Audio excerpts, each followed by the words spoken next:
Welcome back everyone. चांद पर helium 3 और दुर्लभ अर्थ एलिमेंट्स की खोज मॉडर्न साइंस एंड इंजीनियरिंग के सबसे एम्बिशियस अंडरटेकिंग्स में से एक है। कई स्पेस एजेंसियां और प्राइवेट कंपनियां ये आउटलाइन करना शुरू कर रही हैं कि इन मटेरियल्स को कैसे पहचाना, निकाला और वापस पृथ्वी पर ले जाया जा सकता है या सीधे चांद की सतह पर इस्तेमाल किया जा सकता है। इस वीडियो में हम उन मेथड्स को एग्जामिन करेंगे जो डेवलप किए जा रहे हैं, जो कंपनियां लीड कर रही हैं, और उन टेक्निकल चैलेंजेस को घीखेंगे जिन्हें पार करना विल। प्लीज अभी सब्सक्राइब करें। पहला फोकस हीलियम 3 पर है, जो हीलियम का एक हल्का आइसोटोप है जो पृथ्वी पर कम मिलता है लेकिन चंद्रमा की मिट्टी में मापने योग्य स्तर पर मौजूद है। पृथ्वी पर वातावरण ज्यादातर सौर हवा के आरोपण को रोक गिवेता है, इसलिए हीलियम 3 जमा ना ही होता है। चंद्रमा में यह सुरक्षा नहीं है जिसे सौर कण हीलियम 3 को रेगोलिथ कणों में एम्बेड कर पाते हैं। अपोलो सैंपल्स में लगभग 20 पार्ट्स पर बिलियन का स्तर शो। ये कम लगता है लेकिन बड़े रेगोलिथ वॉल्यूम्स में ये एक महत्वपूर्ण संसाधन उम्मीदवार बन जाता है जो भविष्य के ऊर्जा अनुसंधान के लिए सावधानीपूर्वक प्रोस्पेक्टिंग के योग्य है। हीलियम 3 निकालने के लिए पहले रेगोलिथ को गर्म करके उसमें से गैसें निकाली जाती हैं। यूनिवर्सिटी ऑफ विस्कोन्सिन मेडिसिन के रिसर्चर्स ने लगभग 600 डिग्री सेल्सियस पर रेगोलिथ के सिमुलेनाट्स को गर्म करके गैस के निकलने का प्रोसेस टेस्ट किया। यूरोपियन स्पेस एजेंसी ने भी ऐसे ही एक्सपेरिमेंट्स किए, जहां उन्होंने कंसंट्रेटेड सूरज की रोशनाई का इस्तेमाल फर्नेस को गर्म करने के लिए किया ताकि जरूरी टेम्परेचर मिल सके। गर्म रेगोलिथ से निकलने वाली गैसों को कोल्ड ट्रैप्स और कंप्रेसर के जरिए आगे भेजा जाता है। फिर उन्हें क्रायोजेनिक सेपरेशन से प्रोसेस किया जाता है, क्योंकि बहुत कम टेम्परेचर पर हीलियम 3 और हीलियम 4 के वेपर प्रेशर थोड़े अलग होते हैं। इस अंतर की वजह से हल्के आइसोटोप को स्टोरेज के लिए एनरिच किया जा सकता है। लूनार एनवायरनमेंट अर्थ की तुलना में क्रायोजेनिक स्टोरेज के लिए एडवांटेजेस प्रोवाइड करता है। पोल्स के पास परमानेंटली शैडोड क्रेटर्स -150 से -200 डिग्री सेल्सियस से नीचे रहते हैं। ये एरियाज टेरेस्ट्रियल फ्रीजर्स से भी ज्यादा ठंडे होते हैं और मिनिमल बॉयल ऑफ के साथ वोलेटाइल मटेरियल्स को स्टेबलाइज कर सकते हैं। ऐसे रीजन्स में टैंक्स कम पावर इनपुट के साथ हीलियम या हाइड्रोजन को रिटेन कर सकते हैं। इसके कॉन्ट्रास्ट में इक्वेटोरियल और mid latitude sites extreme cold से हाई हीट तक स्विंग करती है, इसलिए इंसुलेटेड टैंक्स और एक्टिव कूलिंग की रिक्वायरमेंट होती है। इसका मतलब यह है कि साइट सिलेक्शन सीधे स्टोरेज फैसिलिटीज के डिजाइन और रिलायबिलिटी को इन्फ्लुएंस करता है। फ्यूजन डिजाइन हमें यह समझने में मदद करते हैं कि हीलियम 3 इतना इंपॉर्टेंट क्यों है। टोकामक और स्टेलारेटर आमतौर पर ड्यूटेरियम और ट्रिटियम पर निर्भर करते हैं और ये हाई एनर्जी न्यूट्रॉन पैदा करते हैं जो समय के साथ रिएक्टर की दीवारों को नुकसान एक्सेस आते हैं। लेकिन ड्यूटेरियम और हीलियम 3 रिएक्शन ज्यादातर आपको चार्ज्ड पार्टिकल्स और बहुत कम न्यूट्रॉन गिवेता है। इसका मतलब है कि आपको कम शील्डिंग की जरूरत है और यह मटेरियल की चुनौतियों को काफी आसान बना सकता है। जनरल फ्यूजन और कॉमनवेल्थ फ्यूजन सिस्टम जैसी कंपनियां अभी ड्यूटेरियम और ट्रिटियम साइकिल्स पर फोकस कर रही हैं, लेकिन वे हीलियम 3 को एक लॉन्ग टर्म ऑप्शन के तौर पर गिवे खती हैं अगर हम सप्लाई का इंतजाम कर सकें। आज हीलियम 3 को निकालना और स्टोर करने का तरीका समझना हमें फ्यूचर के लिए तैयार करता है, जब फ्यूजन रिएक्टर कॉन्सेप्ट्स मैच्योर होंगे। रेयर अर्थ एलिमेंट्स भी इंपॉर्टेंट हैं। नियोडिमियम, प्रासियोडिमियम, यूरोपियम और dysprosium permanent magnets, Motors, turbines और एडवांस्ड इलेक्ट्रॉनिक्स के लिए बहुत जरूरी हैं। अपोलो के सैंपल्स नासा द्वारा प्रकाशित ऑर्बिटल सर्वेस के साथ शोते हैं कि मून के मेयर रीजन्स और हाईलैंड्स दोनों में रेयर अर्थ ऑक्साइड्स की थोड़ी मात्रा मौजूद है। इनकी कॉन्सेंट्रेशंस अर्थ के सबसे रिच डिपॉजिट्स जितना ही हाई नहीं है, लेकिन मून की स्टेबल जियोलॉजी बिना किसी वेजिटेशन या वेदरिंग के मैपिंग को बहुत आसान बना गिवेती है। इसमें बहुत स्ट्रेटेजिक इंटरेस्ट है क्योंकि रेयर अर्थ्स क्रिटिकल एनर्जी और कंप्यूटिंग हार्डवेयर को सपोर्ट करते हैं और मून से इन्हें सोर्स करना उन इंडस्ट्रीज के लिए सप्लाई चेन्स को सप्लीमेंट या प्रोटेक्ट करने में मदद कर सकता है जो इन एलिमेंट्स पर डिपेंड करती हैं।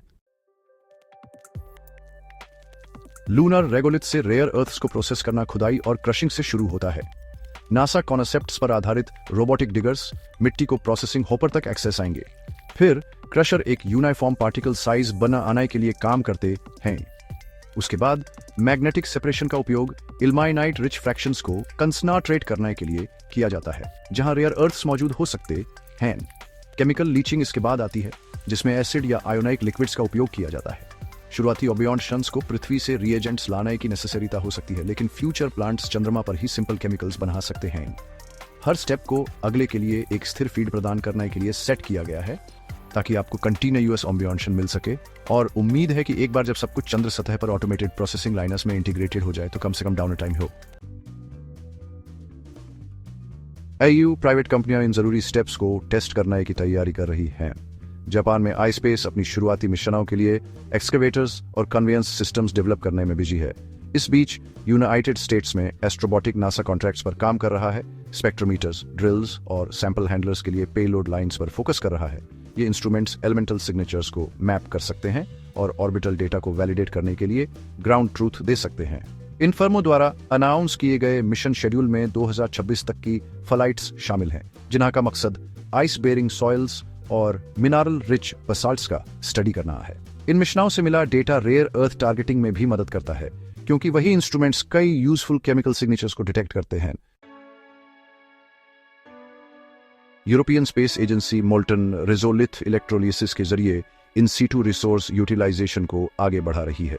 मिट्टी को एक वेसल में पिघलाने के लिए कंसंट्रेटेड स्नालाइट का इस्तेमाल किया जाता है और फिर एक इलेक्ट्रिकल करंट ऑक्सीजन को मेटल से अलग करता है। यह प्रोसेस न केवल लाइफ सपोर्ट या फ्यूल के लिए ऑक्सीजन पैदा करता है, बल्कि एक मेटेलिक स्लैग भी छोड़ता है। इस स्लैग के एनालिसिस से आयरन, टाइटेनियम और एल्यूमिनियम के साथ ट्रेस एलिमेंट्स का पता चलता है। इन रेसिड्यूज को रिमेल्ट किया जा सकता है या रेयर अर्थ्स को कंसंट्रेट करने के लिए केमिकल सेपरेशन लाइनर्स में भेजा जा सकता है। इस मेथड की खासियत यह है कि यह बड़ी मात्रा में पानाई आधारित केमिस्ट्री से बचता है और मेन हीट सोर्स के तौर पर सनालाइट का इस्तेमाल करता है, जिससे उन शुरुआती ऑबियॉन्शंस के लिए इंपोर्टेड पावर इक्विपमेंट का मास कम हो जाता है। नासा का Artemis program commercial lunar payload services framework use करता है ताकि प्रोस्पेक्टिंग और टेक्नोलॉजी डेमोन्स्ट्रेशनर्स को फंड किया जा सके। नए न्यूट्रॉन स्पेक्ट्रोमीटर जैसे इंस्ट्रूमेंट्स को हाइड्रोजन सेंस करने के लिए यूज किया जाता है, जबकि ड्रिल सैंपल्स कलेक्ट करते हैं, और मास स्पेक्ट्रोमीटर वोलेटाइल्स को एनालाइज करते हैं। वोल्टाटाइल्स इन्वेस्टिगेटिंग पोलर एक्सप्लोरेशन रोवर या वाइपर साउथ पोलर रीजन को मैप करने के लिए तैयार है। इसका मेन फोकस वाटर आइस है, लेकिन इसकी ड्रिलिंग और सैंपलिंग फ्यूचर पेलोड्स के लिए एक टेम्पलेट प्रोवाइड करती है जो मिनरल कंटेंट को एग्जामिन करेंगे। इंस्ट्रूमेंट्स का यह इंटीग्रेशन होता है कि कैसे एक्सप्लोरेशन मिशनर्स रिसोर्स आइडेंटिफिकेशन और आखिर में पायलट प्लांट प्लेसमेंट की तरफ सीधे रास्ते बनाते हैं। इंडस्ट्रियल हीलियम 3 को क्रायोजेनिक टेम्बियॉन्चर पर आइसोटोप सेपरेशन की जरूरत होती है। ओकरिज नेशनल लेबोरेटरी की टीमें ऐसे सिस्टम्स के बारे में बताती हैं जहां हीलियम मिक्सचर्स को 3 केल्विन से नीचे ठंडा किया जाता है, ताकि बहुत कम वेपर प्रेशर डिफरेंस से स्टेज्ड एनरिचमेंट हो सके। एक लूनर प्लांट गैस स्ट्रीम को कंप्रेस करेगा, उसे क्रायोजेनिक एक्सचेंजर और सेपरेटर से पास करेगा और उसे कम नुकसान वाले पंपों के साथ सर्कुलेट करेगा। लगातार पावर और थर्मल इंसुलेशन की जरूरत होती है। स्टोरेज वाले सोलर एरे या छोटे नए न्यूक्लियर रिएक्टर लगातार सप्लाई दे सकते हैं। इन डिजाइनों को लंबी लूनार नाइट्स के लिए काम करना होगा, जहां टेम्बियॉन्चर और पावर की डिमांड बहुत अलग अलग होती है। चीजों को ले जाना भी एक चैलेंज है। स्पेसएक्स ने फैल्कन 9 को दोबारा इस्तेमाल करके लॉन्च कॉस्ट कम कर दी और हेवी पेलोड्स के लिए स्टारशिप को टेस्ट कर रहा है। एक lunar supply chain refined gases को डिवार्स में लोड कर सकती है और मिनरल कॉन्सेंट्रेट्स को कंटेनर्स में उन्हें कार्गो लैंडर्स पर लिफ्ट कर सकते हैं और ऑर्बिट में एक डिपो में ट्रांसफर कर सकते हैं। टैंकर स्टेजेस री एंट्री या कैप्चर के लिए अर्थ ऑर्बिट तक पहुंचते हैं। ब्लू ऑरिजिन सरफेस ऑपरेशंस के लिए blue moon cargo lander develop कर रहा है। ये लॉजिस्टिक्स सिस्टम्स किसी भी माइनिंग इकोनॉमी की बैकबोन बनाते हैं, एक्सट्रैक्शन साइट्स को रिसर्च या इंडस्ट्री के डेस्टिनेशन से जोड़ते हैं। इन प्रोडक्ट्स का लोकल यूज इकोनॉमिक्स को बेहतर कर सकता है। हीलियम 3 न्यूट्रॉन सोर्सेज और छोटे रिसर्च डिवाइसेस को सपोर्ट कर सकता है। रेयर अर्थ्स, मोटर्स और एक्चुएटर्स के लिए परमानेंट मैग्नेट्स बना सकते हैं। MIT लिंकन लेबोरेटरी के रिसर्चर्स ने शोविया की लूनार सिमुलेटर का उपयोग करके प्रिंटेड इलेक्ट्रॉनिक सबस्ट्रेट्स पॉसिबल हैं। अगर रेयर अर्थ्स को ऑन साइट मैग्नेटिक या ऑप्टो इलेक्ट्रॉनिक पार्ट्स में रिसीव किया जा सकता है, तो पृथ्वी से कम असेंबली भेजने की जरूरत पड़ेगी। इससे मास कम होता है और लॉन्गर ऑबियॉन्शंस को सपोर्ट मिलता है। लोकल मैन्युफैक्चरिंग इसलिए सस्टेनेबल लूनर एक्टिविटी को अचीव करने और जारी एक्सप्लोरेशन इंफ्रास्ट्रक्चर को सपोर्ट करने के लिए एक सेंट्रल स्ट्रेटजी है। कॉस्ट्स अभी भी बहुत ज्यादा हैं। मशीनों को वैक्यूम, रेडिएशन और धूल से बचाना पड़ता है, जो कोई छोटी बात नहीं है। मेंटेनेंस के लिए सील्ड जॉइंट्स और मॉड्यूलर डिजाइन की जरूरत होती है, जिससे चीजें थोड़ी और कॉम्प्लिकेटेड हो जाती हैं। साइंस एडवांसेस में एनालिसिस से ब्रेक इवन हीलियम-3 की कीमतों के लिए बहुत बड़ी रेंज का अनुमान लगाया गया है और कंसंट्रेशन और प्रोसेसिंग यील्ड में अनिश्चितता पर जोर दिया गया है। रेयर अर्थ ग्रेड्स भी अर्थ ओर्स से कम हैं, जो एक और चुनौती है। लेकिन इसके फायदों में स्ट्रेटेजिक वैल्यू और ऑक्सीजन और मेटल्स जैसे बाई प्रोडक्ट्स को लोकल लेवल पर इस्तेमाल करने की कैपेबिलिटी शामिल है। ये साइड आउटपुट प्रोपेलेंट और कंस्ट्रक्शन मटेरियल सप्लाई करके इकोनॉमिक्स को बैलेंस करने में हेल्प करते हैं, जिससे अर्थ से महंगी सप्लाई चेन्स पर डिपेंडेंस कम होती है। जापान की space agency JAXA precision access को आगे बढ़ा रही है। मून की इन्वेस्टिगेशन के लिए स्मार्ट लैंडर ने ट्रैवर्स डिस्टेंस को कम करने के लिए पिन पॉइंट लैंडिंग का प्रदर्शन किया। जैक्सा वॉलेटाइल डिटेक्शन के लिए कॉम्पैक्ट ड्रिल और मास स्पेक्ट्रोमीटर को भी सपोर्ट करता है। ये सिस्टम आर्टेमिस और ईएसए कैंपेन के साथ इंटीग्रेट होते हैं। प्रेसिजन जरूरी है क्योंकि यह उपकरण के टूट फूट और ऊर्जा की खपत को कम करता है, जिससे छोटे पावर सिस्टम भी अच्छे रिजल्ट्स हासिल कर पाते हैं। कुशल पहुंच का मतलब है कि प्रोस्पेक्टिंग कम संसाधनों के साथ पूरी की जा सकती है, जिससे हीलियम-3 या दुर्लभ तत्वों के इंटीग्रेटेड एक्सट्रैक्शन का प्रयास करने वाले पहले प्लांट्स के लिए समय सीमा कम हो जाती है और लागत भी घट जाती है। हीलियम-3 निकलने के लिए रेगोलिथ को गर्म करने के लिए ध्यान से एनर्जी प्लान करनी पड़ती है। जर्मन एरोस्पेस सेंटर ने सोलर कॉन्सेंट्रेटर पर रिसर्च की, जो सूरज को ट्रैक करते हैं और लाइट को रिएक्टर चैम्बर में फोकस करते हैं। सिरेमिक लाइनार्ड रिसीवर लाइट को सोखते हैं और हीट को मूविंग रेगोलिथ में ट्रांसफर करते हैं।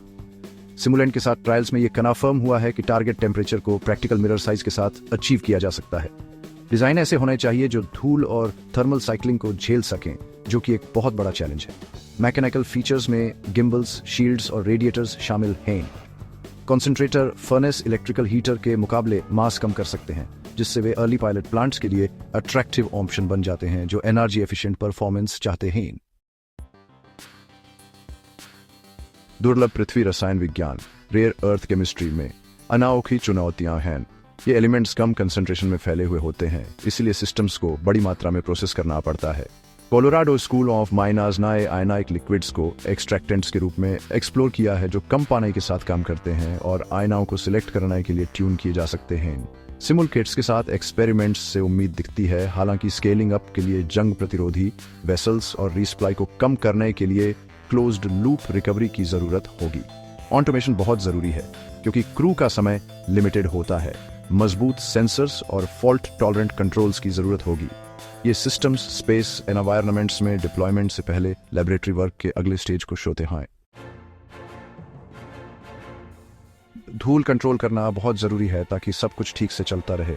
चांद की धूल नौ के लिए चार्ज्ड और घर्षण वाली होती है। नासा नए इलेक्ट्रोस्टैटिक स्क्रीन टेस्ट की है जो सतहों से धूल हटाती हैं। हानाईबी रोबोटिक्स नए सील्ड खुदाई के औजार और बंद कन्वेयर बनाए हैं ताकि धूल अंदर न जा सके। ट्रांसफर पॉइंट्स पर वैक्यूम लॉक लगाने से प्रोसेसिंग एरिया साफ रह सकते हैं। हर उपाय से वजन तो बढ़ता है, पर मेंटेनेंस कॉस्ट और काम रुकने का समय कम हो जाता है। अच्छी धूल कंट्रोल बहुत जरूरी है ताकि काम सुरक्षित रहे और लंबे समय तक चलता रहे। इसके बिना चांद की सतह के घर्षण और चिपकने वाले माहौल में इक्विपमेंट बहुत जल्दी खराब हो जाएगा। टाइमलाइंस को नियर, मीडियम और लॉन्ग टर्म में बांटा गया है। 2026 तक का काम मुख्य रूप से मैपिंग, ड्रिल्स और ओवन पर फोकस करेगा, जो एनर्जी यूज और गैस यील्ड्स को मापते हैं। 2020 के आखिर तक पायलट प्लांट्स में कई टन रेगोलिथ को गर्म करना और सेपरेशन कॉलम्स चलाने का काम हो सकता है। अगर इकोनॉमिक्स ठीक रहे तो 2030 के दशक में इंडस्ट्रियल लाइंस भी आ सकती हैं। हीलियम-3 के लिए प्रोग्रेस फ्यूजन टेक्नोलॉजी पर डिपेंड करती है। रेयर अर्थ्स के लिए डिमांड पहले से ही है और एडवांटेज क्लियर है। हर फेज कैपेबिलिटी को स्टेप बाय स्टेप बनाता है, जो साइंस एक्सपेरिमेंट से लेकर इंडस्ट्रियल एप्लीकेशंस के साथ रिसोर्स एक्सट्रैक्शन तक ले जाता है। प्राइवेट इन्वेस्टमेंट अब सामने आ रहा है। संयुक्त राज्य अमेरिका में lunar resources inc NASA awards के तहत पिघले हुए रेगोलिथ की इलेक्ट्रोलिसिस की टेस्टिंग कर रहा है। यूरोपीय स्टार्टअप ईएसए के साथ मिलकर ऑक्सीजन प्लांट बनाने पर काम कर रहे हैं। जो दुर्लभ पृथ्वी के सेपरेशन के लिए मेटल और स्लैग स्ट्रीम भी बनाते हैं। ये वेंचर विशिष्ट टेक्नोलॉजीज को टारगेट करके सरकारी प्रोग्राम्स को पूरा करते हैं। पब्लिक और प्राइवेट प्रोजेक्ट्स को एक साथ रिसीव्ड ना से रिस्क कम होता है और डेवलपमेंट तेज होता है। ये मॉडल कंपनियों को हार्डवेयर प्रोडक्शन बढ़ाने और बार बार होने वाले मिशनों को सर्विस गिवने की अनुमति गिवेता है।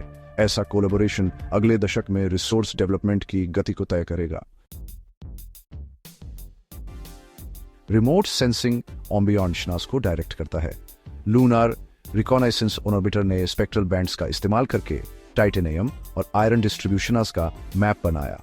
इंप्रूव्ड हाइपरस्पेक्ट्रल कैमरा के साथ फ्यूचर मिशनर्स इंटरनेशनल पार्टनर्स के साथ प्लान किए गए हैं। जैक्सा इंस्ट्रूमेंट टीम्स छोटे लैंडर्स और रोवर्स के लिए कॉम्पैक्ट सेंसर्स बना रही हैं।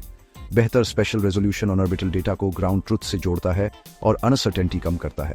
इससे इस बात की संभावना बढ़ जाती है कि पायलट प्लांट्स को एक्सट्रैक्शन के लिए सही केमिस्ट्री वाले रेगोलिथ पर बनाया जाएगा। रिमोट सेंसिंग इसलिए एफिशिएंट साइट सिलेक्शन को गाइड करता है और अनसुटेबल या लो ग्रेड टेरेन पर बेकार की मेहनत को कम करता है। यूनिवर्सिटीज नए आइडियाज गिरती हैं। ETH ज्यूरिख के रिसर्चर्स प्लाज्मा सेपरेशन पर स्टडी कर रहे हैं, जो रेगोलिथ को वेपोराइज करता है और आयनाओं को सॉर्ट करने के लिए इलेक्ट्रोमैग्नेटिक फील्ड्स का इस्तेमाल करता है। हालांकि इसमें बहुत एनर्जी लगती है। यह मेथड एक्वियस केमिस्ट्री को बाईपास कर सकता है और क्लीन एलिमेंटल स्ट्रीम्स पैदा कर सकता है। सुपरकंडक्टर्स और ज्यादा एफिशिएंट पावर इलेक्ट्रॉनिक्स में एडवांसमेंट से एनर्जी कॉस्ट कम हो सकती है। ESA फैसिलिटीज और नेशनल लैब्स के साथ कोलैबोरेशन इस एरिया में प्रोग्रेस को सपोर्ट कर रहा है। ग्राउंड टेस्ट बेड्स जो लूनार वैक्यूम और टेम्पेरेचर को सिमुलेट करते हैं, रिलायबिलिटी को इवेल्युएट करने में हेल्प कर सकते हैं। यूनिवर्सिटी पार्टनरशिप्स इवेल्युएशन के अंडर कॉन्सेप्ट्स की रेंज को एक्सपेंड करने में भी हेल्प करती हैं, ताकि एजेंसीज और कंपनीज स्केल अप के लिए सबसे प्रॉमिसिंग कॉन्सेप्ट्स को सिलेक्ट कर सकें। हीलियम 3 को रियलिस्टिक एक्सपेक्टेशंस के साथ कंसीडर किया जाना चाहिए। ITER और दूसरे बड़े फ्यूजन प्रोजेक्ट्स अभी भी ड्यूटेरियम और ट्रिटियम पर फोकस करते हैं, जिनका का एक्सपेरिमेंटल बेसिस बहुत स्ट्रॉन्ग है। फिर भी अभी से एक्सट्रैक्शन और स्टोरेज मेथड्स डेवलप करने से टेक्निकल एक्सपीरियंस मिलता है, जो शायद बाद में काम आ सकता है। रेयर अर्थ एफर्ट्स के दूसरी तरफ ज्यादा इमीडिएट यूजेस हैं, क्योंकि मौजूदा मार्केट्स को मैग्नेट्स और कैटलिस्ट की जरूरत है।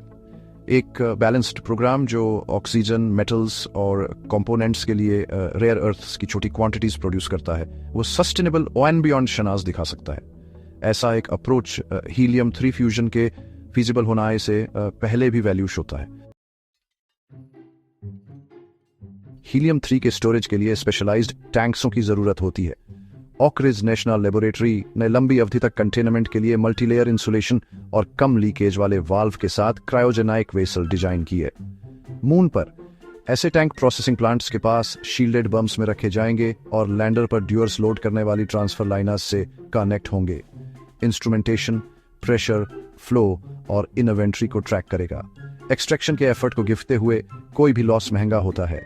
ऑम्बियॉन्टिंग प्रोसीजर्स में controlled feel, careful cool down और पीरियोडिक इन्वेंट्री चेक पर जोर दिया जाता है, ताकि हीलियम 3 रिसोर्सेज का सेफ कंटेनमेंट और एफिशिएंट यूज सुनिश्चित हो सके।